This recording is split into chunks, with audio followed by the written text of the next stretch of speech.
Graça e paz, querido líder, seja bem-vindo a mais um estudo de célula. Hoje, sobre a mensagem que foi pregada no último domingo pelo pastor Emerson, com o título Quando Deus Desce.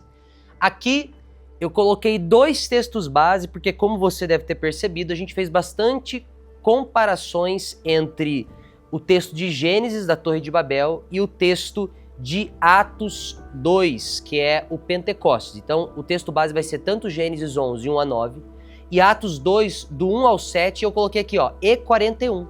Por que 41? O 41 ele vai mostrar o resultado do agir do Espírito Santo através da vida dos apóstolos. Então é apenas o verso 41 que vai mostrar que milhares de pessoas se renderam a Cristo após a pregação do apóstolo Pedro, lá em Pentecostes.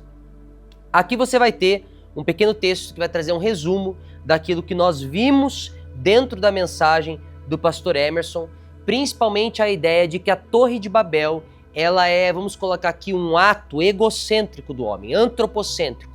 É uma unidade sendo construída em prol de mim mesmo, para que a nossa glória seja reconhecida, para que o nosso poder como homens possa ser reconhecido pelo cosmos. E na verdade não é para isso que eu e você somos chamados. Eu e você, nós somos chamados para glorificar a Deus. Então aqui nós temos um contraponto, entre a ideia da Torre de Babel como esse símbolo idólatra, uma idolatria de si mesmo, mas também nós tendo essas torres de Babel dentro do nosso coração. E, por outro lado, o Pentecostes, a descida agora de Deus, não para juízo, como no caso da Torre de Babel, mas sim para promover uma unidade que glorifica a Deus. A unidade através agora da conjunção dessas línguas, pois os apóstolos falavam e cada um ouvia de acordo com a sua língua materna. Vamos para as perguntas então. Primeira pergunta: quando construímos torres de Babel em nossa vida e como podemos destruir essas torres? A ideia aqui, líder, é você trabalhar a noção de que as torres de Babel, elas simbolizam altares idólatras dentro da nossa caminhada. Até um exemplo aqui seria, por exemplo, quando nós perdemos a nossa família, mas nunca perdemos uma reunião de negócios, ou seja, o trabalho se tornou um ídolo, uma torre de Babel dentro da nossa vida. Então, a pergunta aqui para você começar a fomentar essa temática é: quando será que nós construímos torres de Babel? E aqui você vai poder provocar ali o pessoal da sua célula, quem sabe a gente constrói torre de Babel no outro, num cônjuge, num filho, ou quem sabe a gente constrói torres de Babel dentro do lazer, do prazer, ou dentro do nosso trabalho, na busca por dinheiro, na busca por poder. Tantas são as possibilidades dessas torres de Babel em nosso coração. E aí, como nós podemos destruir essas torres? E a ideia aqui é simples. Como que nós podemos destruir um altar idólatra? Nós destruímos ele, rejeitando este lugar de supremacia daquele ídolo sobre a nossa vida e reconhecendo que o único digno de ser adorado e exaltado na nossa existência é o Senhor. Então, de certa forma, é rejeitando então aquilo que nós colocamos no nosso coração e colocando o Senhor naquele lugar de adoração, aquele lugar de exaltação, de busca, de centro da nossa existência. Essa é a ideia da primeira pergunta. Número 2. Se em Nimrod houve uma atitude de unidade para a glória própria, em Pedro houve uma unidade para a glória de Deus. Então aqui os dois personagens, tanto ali de Gênesis quanto lá em Atos. Então a pergunta é: como podemos crescer em uma unidade que glorifica a Deus? As instruções para você estão aqui. Reflita sobre como cada um pode crescer nessa união com o corpo de Cristo e como essa unidade pode impactar a vida de milhares de pessoas, assim como, por exemplo, em Atos. Então a ideia aqui, meu irmão, minha irmã, é você encorajar as pessoas da sua célula a proativamente participarem desta unidade do corpo de Cristo.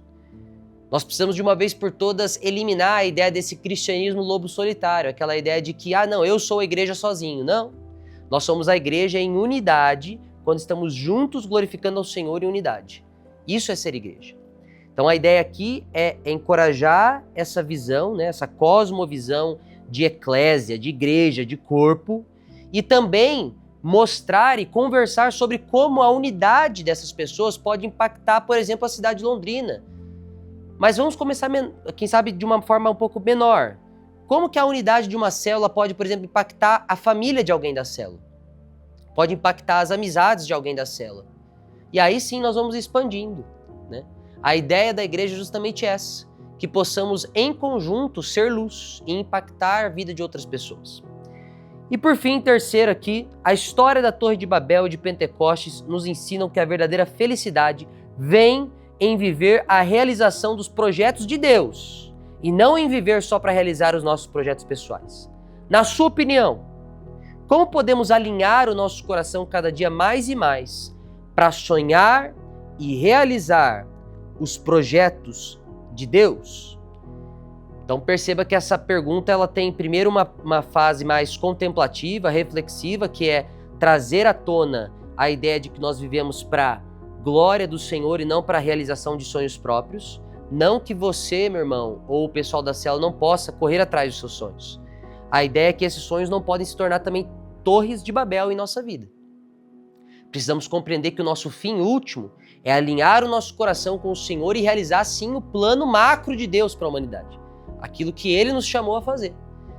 Exatamente, inclusive, exercendo também sonhos que nós temos. Quem sabe você tem sonho de ser um médico. Na medicina, você pode ser instrumento de Deus para impactar a vida de pessoas. Então, essa primeira fase da pergunta é trazer à tona essa realidade. Nós somos chamados a viver e a realizar os planos e os projetos de Deus, ou seja, aquilo que a Bíblia nos fala. Por exemplo, ide e fazei discípulos. Por exemplo, amar o próximo, né? Tantas as oportunidades que nós temos de crescer nessa ideia. E aqui na sua opinião, como nós podemos alinhar o nosso coração? E aí, como que a gente faz isso? Essa pergunta é a oportunidade perfeita, líder, para você trabalhar no coração da célula a necessidade de aprofundamento na Bíblia. Por quê? Na Bíblia. Não só na Bíblia, como na vida de oração e na comunhão com a igreja, mas vamos começar pela Bíblia. Por que na Bíblia? Porque ao conhecer as Escrituras, você há de ter contato com aquilo que Deus planejou, aquilo que Deus nos ordena, aquilo que Deus deseja que eu e você façamos. Então, a Bíblia ela nos dá diretrizes claras, práticas, preto no branco, sobre aquilo que nós precisamos fazer. Então, nós precisamos conhecer a Bíblia para que possamos viver de forma plena, para que possamos exercer de forma plena aquilo que Deus quer que a gente exerça. Por outro lado, a vida de oração também forja o meu coração e o seu coração a ser cada dia mais íntimo e parecido com o Senhor. É tempo de qualidade. E também a comunhão com a igreja contribui com tudo isso, porque quando nós caminhamos com irmãos e irmãs na fé, primeiro que nós somos também moldados, somos aqui forjados pela comunhão, porque a comunhão às vezes é desafiadora, mas também porque irmãos e irmãs nos inspiram, tanto porque eles nos ensinam, quanto também nos dão a oportunidade de ensinar. Então a comunhão com a igreja nos ajuda também na atuação prática e na realização desses projetos de Deus para a nossa vida. E tem tudo a ver, é claro, não tem como não citar isso, mas a comunhão com a igreja também nos ajuda a começar a ter uma atitude mais proativa para servir e para somar dentro da igreja. Essa é a ideia. Você, líder, tem nesta pergunta a oportunidade de acender no coração do seu liderado essa chama, esse desejo. Não, eu não quero viver apenas como aqueles homens e mulheres da época de Gênesis, que se uniram e deram suor e sangue para construir algo para sua glória própria. Não, eu quero proativamente buscar me envolver mais na vida da igreja, em ministérios, colocar meus dons e talentos à disposição do reino de Deus, também colocar suor, sangue, para que a glória de Deus seja mais evidente. Essa é a ideia aqui. Então que você, líder, possa ser inspirado para impactar aí o coração de todos os participantes desta célula. Meu desejo é que essa célula seja uma célula encorajadora, que as pessoas possam encontrar a partir desses dois exemplos tão distintos, na Torre de Babel e nos Apóstolos em Atos, uma inspiração de como viver a partir de agora. Que Deus te abençoe, que Deus te use, que Deus te ilumine e te dê graça. e que a sua célula seja cheia do mover de Deus. Até a próxima. Valeu!